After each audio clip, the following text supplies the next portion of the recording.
children, I hope you all are good.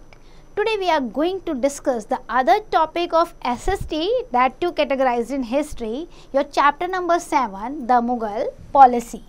And basically in this chapter beta we are going to study about the different policies which were adopted by the Mughal rulers, so that they had run such a vast rule for the long time. So let's start the chapter with the Mughals. See beta, the policies determine the fate, the destiny of the ruler. सी अगर ruler ने अच्छी policies बनाई हैं तो बहुत long run तक अच्छे से रूल करेगा, उसका स्टेट भी डेवलप होगा और वो भी डेवलप होगा.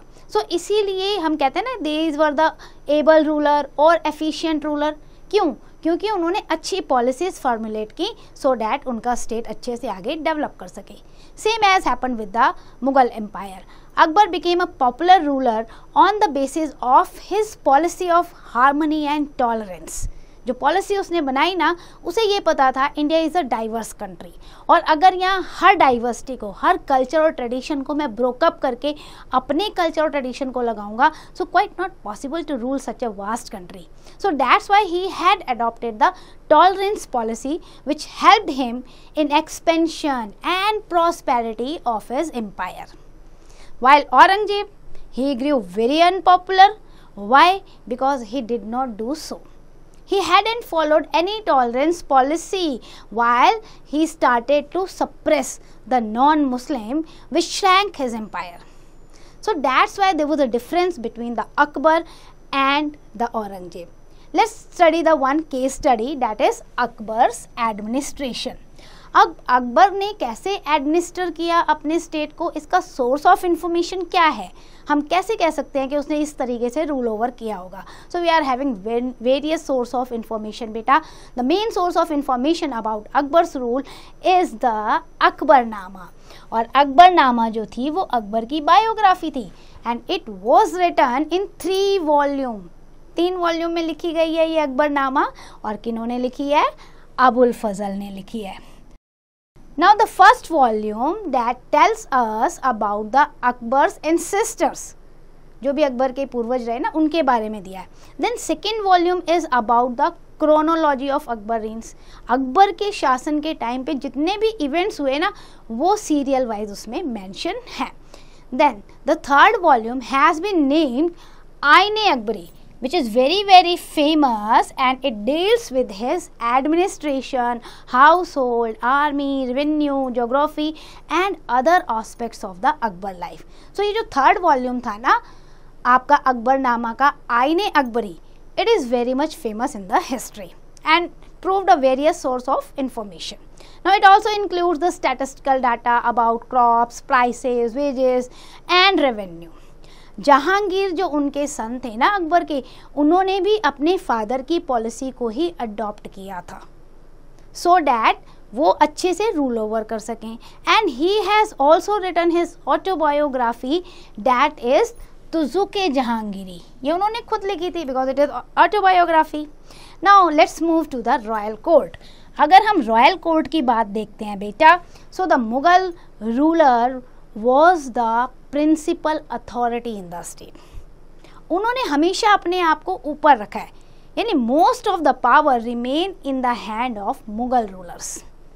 He ruled through nobles and official working in the different department, though he has divided the department. और हर डिपार्टमेंट के लिए उन्होंने अलग अलग ऑफिशियल भी अपॉइंट कर रखे थे, अलग अलग प्रोविंसेस भी बना रखे थे. His court was ceremonially in the nature, और जनरली क्या होता था ना, ही सेट एट 2 प्लेसेस.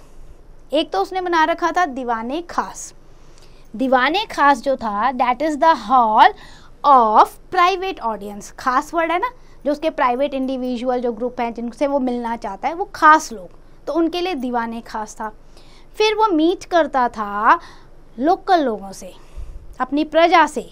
वहाँ वो कैसे मीट करता था? दीवाने आम में.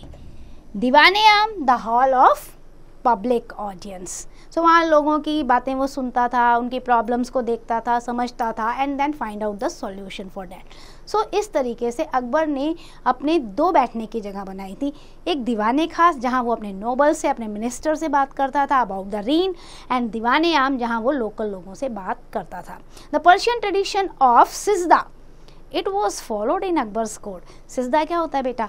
ऐसे झुककर सलाम करना।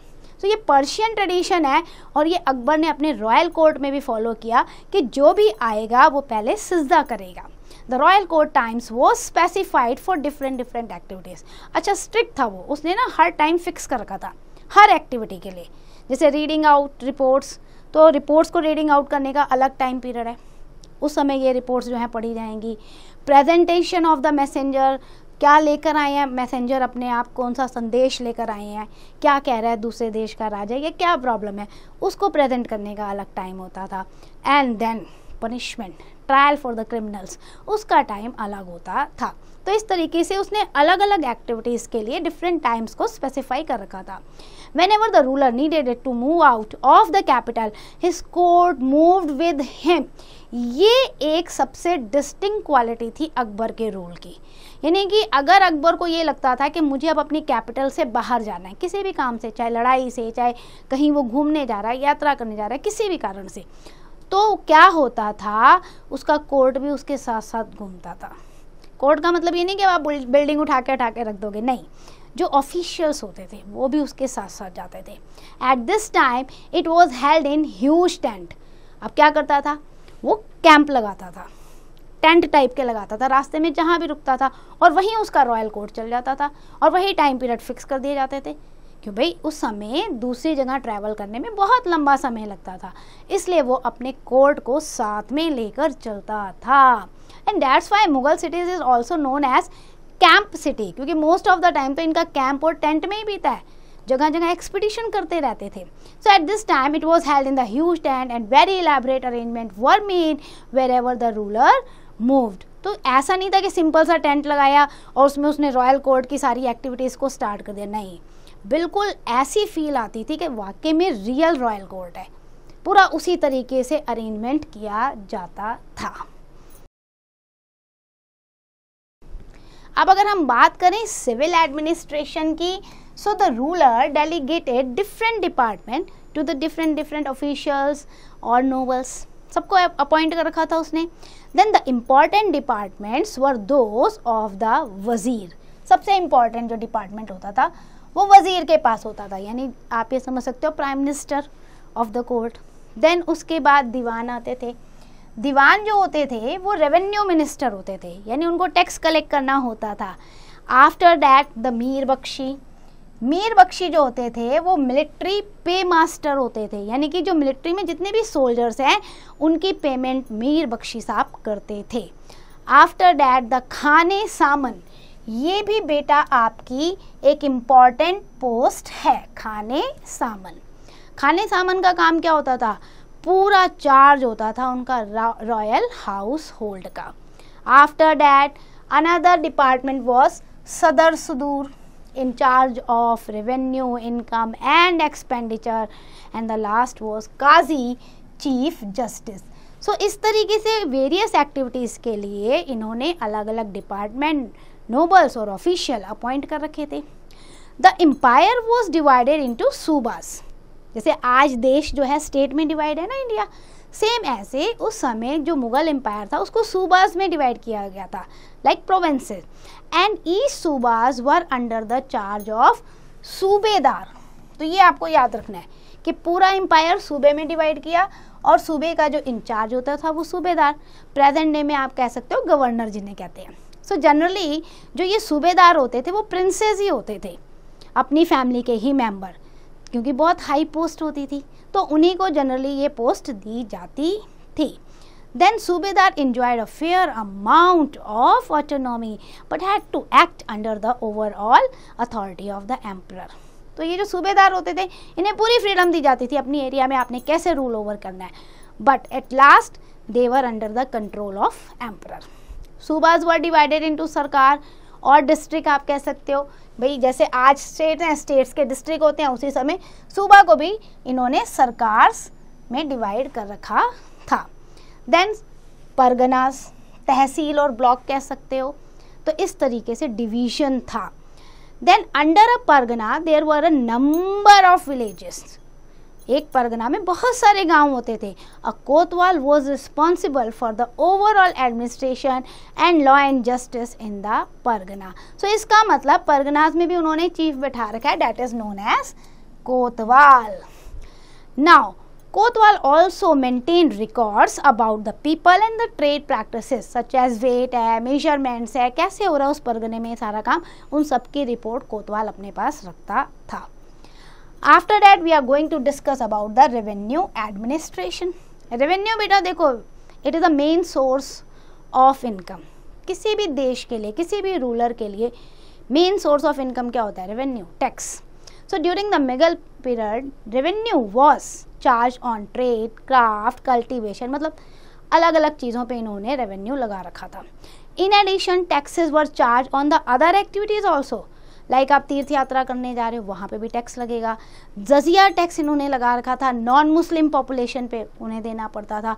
कंस्ट्रक्शन ऑफ हाउसेस पे उन पे भी टैक्स लगा रखा था। सो लैंड रेवेन्यू बेसिकली जो था that collect from the cultivators, जब एग्रीकल्चर होता है ना, खेती बाड़ी होती है, तो उसके प्रोड्यूस पे जो टैक्स लगाया जाता है that is the land revenue.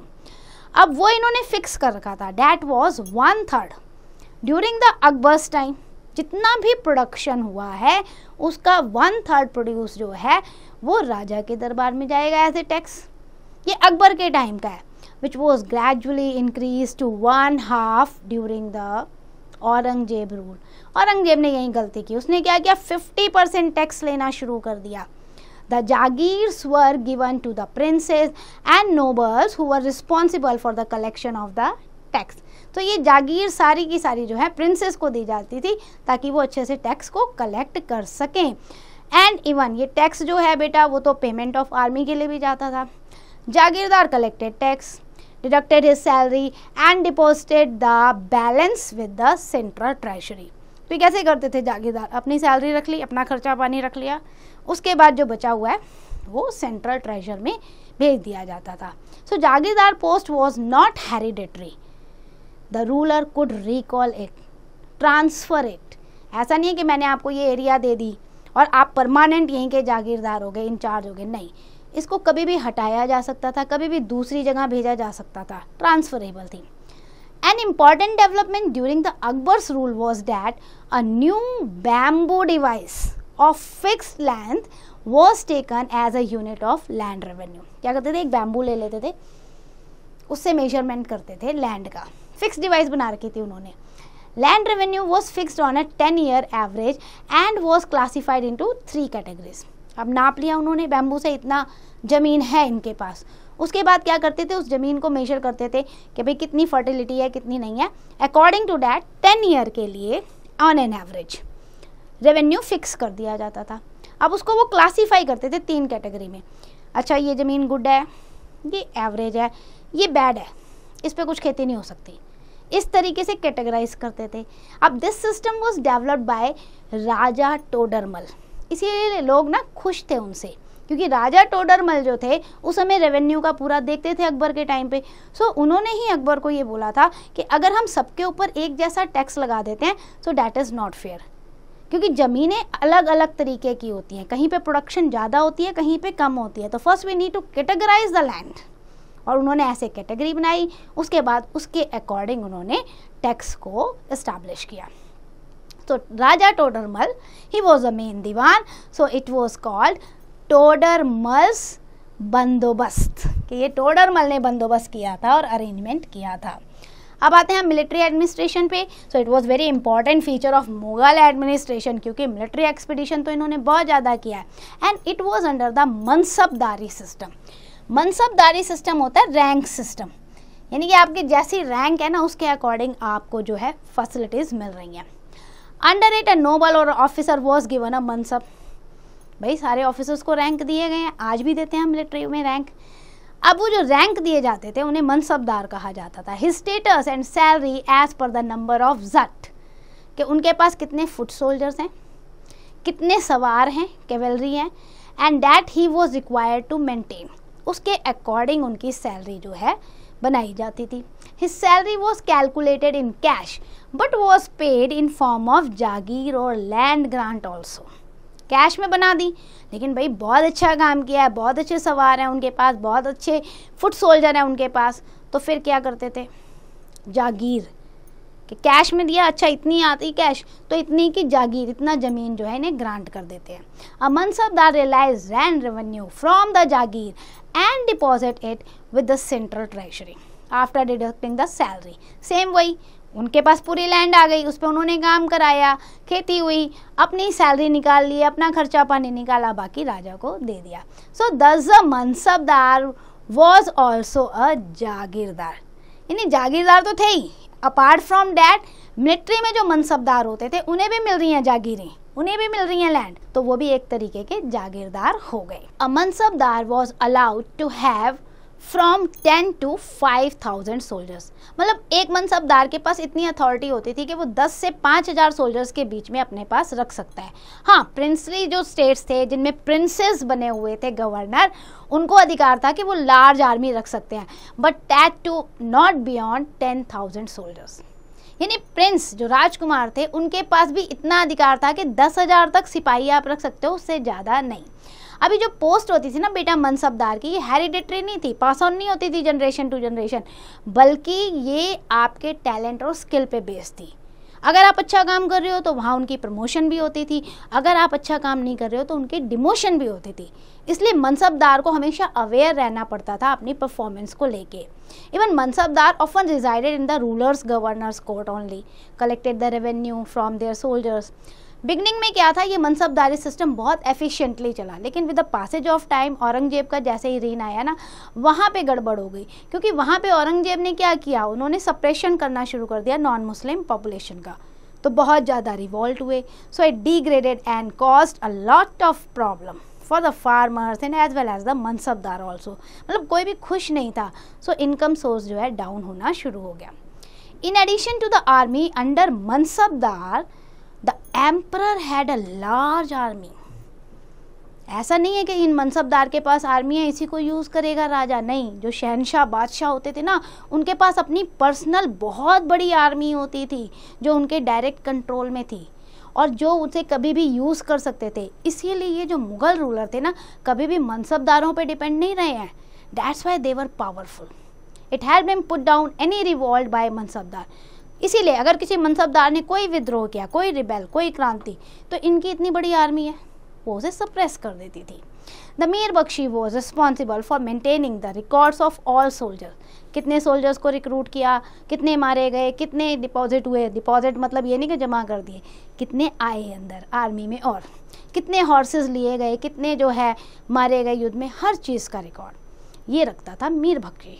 अब मीर बख्शी के बाद the Mughal also maintained a navy, but it was not strong. Startup किया था उन्होंने नेवी को डेवलप करना, बट बहुत ज़्यादा स्ट्रॉन्ग नेवी वो डेवलप नहीं कर पाए।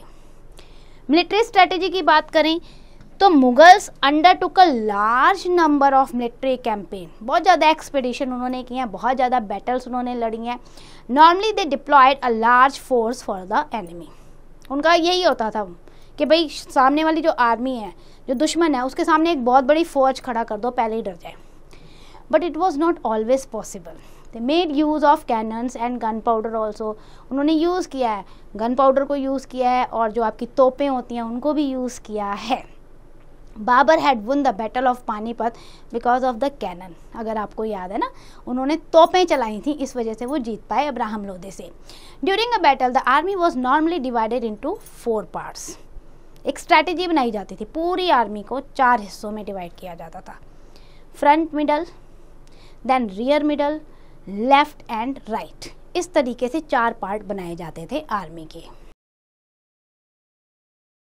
उसके बाद जब उन्हें अटैक करना पड़ता था ना, तो the attack was normally opened with the front. ऐसे दिखता था सामने से अटैक हो रहा है, क्योंकि ऐसे लग रहा है सामने आर्मी खड़ी है, इनकी आर्मी खड़ी है और सामने से अटैक हो रहा है। बट उन्होंने तो इंटरनली आर्मी को 4 पोर्शन में बांट रखा है, तो सामने से अटैक हो रहा है उतना ही दिख रहा है, लेकिन immediately followed by attack, by left, by right, by centre, other side, क्योंकि उन्होंने तो चारों तरफ आर्मी फैला रखी है। So the rear part took over the attack when the front troop was tired. In most cases, this strategy worked as all enemy troops were tired by this time. तो ये इन्होंने बड़ी अच्छी मिलिट्री स्ट्रैटेजी बना रखी थी. अब बात करते हैं हम relation with the other rulers. So diplomacy देखो बेटा, रूल ओवर करने का एक इम्पॉर्टेंट पार्ट है. अगर आप डिप्लोमेट नहीं है ना अच्छे, तो आप रूल ओवर नहीं कर सकते. So ruler's efficiency depend on how he maintain the relation with the other rulers. In respect of the Mughals, this policy kept changing with the time. Akbar ने जब कॉन्क्वेयर किया था राजपूत को, सो ही ट्रीटेड देम ऑनरली. हराने के बाद भी उन्हें सम्मान दिया, उन्हें पोस्ट दी अपने एडमिनिस्ट्रेशन में, रॉयल कोर्ट में. तो उसकी पॉलिसी जो थी, ये डिप्लोमेसी पॉलिसी थी कि राजपूत जो है हमेशा उसके साथ रहेंगे, लड़ेंगे नहीं. Akbar himself married the Jodha Bai. She was also a Rajput princess of Amer. Of course, fighting was the only way to deal with this problem. भी कई बार लड़ाई भी हो जाती थी. This policy formed by Akbar continue with Jahangir, Shahjahan also. इन्होंने भी ये मैट्रिमोनियल अलायंस टॉलरेंस पॉलिसी को अपनाया, लेकिन औरंगजेब ने इस पॉलिसी का बिल्कुल उल्टा कर दिया. For example, in the beginning ही compelled Shivaji to submit to him. Shivaji को कहा भैया नहीं, सरेंडर करो, हार मान लो. अब शिवाजी मराठा, द ग्रेट मराठा, वो तो नहीं हार मानेंगे. Instead of giving him respect, he humiliated. उनको बुला के अपने कोर्ट में उन्हें रिस्पेक्ट देने के बजाय, बैठाने के बजाय उन्हें ह्यूमिलिएट किया गया. भाई गुस्सा तो आएगा. This cause such problem which shook the very foundation of his empire. बहुत तगड़ी लड़ाई हुई इनके मराठास के साथ. अब ट्रेड की बात करें, so trade was also a source of large revenue. इसीलिए मुगल रूलर जो थे वो इनकरेज करते थे ट्रेड को, ओवरलैंड को भी और ओवरसीज ट्रेड को भी. The chief item of export were textile, jewelry, spices, indigo, etc. The chief article for import, जो बाहर से वो खरीदते थे, that was silk, wine, cloth and other luxurious item. The Europeans were allowed to set up trade post in India. ये Mughals ने किया, European को अलाउड कर दिया इंडिया में आने के लिए. नेक्स्ट, एग्रेरियन रिलेशन की बात करें, so Mughal ruler work to expand land and under cultivation. उन्होंने फैसिलिटीज़ प्रोवाइड की, कल्टीवेशन को बढ़ाने की कोशिश की. Cultivators could not be evicted from their land if they paid land revenue on time. और ये भी सहूलियत थी कि अगर आप टाइम पे लैंड रेवेन्यू दे रहे हो तो आपको आपकी ज़मीन से कोई निकाल नहीं सकता. हालांकि land revenue with the passage of time increased which force small farmers to abandon their land. तो ऐसा हुआ, जब भाई टैक्स इंक्रीज हो जाएगा तो बहुत सारे किसानों ने अपनी ज़मीन छोड़ दी, दूसरी जगह पे चले गए. This made the cultivators very poor. This suffered immensely during the drought और फ्लड. तो वहाँ पे थोड़ा ध्यान नहीं दिया गया, अदरवाइज इन्होंने कोशिश की है कल्टिवेशन को बढ़ाने की. So that's end for the chapter. Let's do the quick revision. The main source of information about Akbar rule is Akbarnama written by Abul Fazl. The policy during the Mughal administration varied with the charge of ruler. एक जैसी policy नहीं थी, rulers ने थोड़ी अलग अलग policy अपनाई. Mughal court was ceremonial in nature and Mughal rulers concentrated all power in their own hand. उन्होंने बहुत सारे नोबल्स और ऑफिशियल अपॉइंट कर रखे थे. सिविल एडमिनिस्ट्रेशन की बात करें तो बहुत सारे डिपार्टमेंट बनाए गए थे, जैसे वजीर, दीवान, मीर बख्शी, खान सामा, सदर सुदूर, काजी. इनको इंचार्ज बनाया गया हुआ था उन डिपार्टमेंट्स का.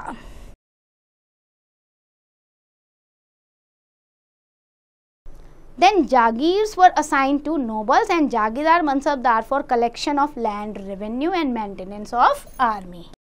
कैनन जो था इनका इम्पॉर्टेंट पार्ट था आर्मी का, जो वो लड़ाई में यूज़ करते थे as a weapon. Mughal relation with other rulers varied with the time and ruler. Depend करता था रूलर पे वो कितना अच्छा रिलेशन दूसरों के साथ रखेगा. Then condition of cultivators worsen gradually, जो अच्छे से स्टार्टअप हुई थी लेकिन धीरे धीरे औरंगजेब तक आते आते इनकी कंडीशन जो है वो बेकार होती गई. सो आई होप बेटा you understand each and every concept. Now it's your turn. Do the exercise carefully.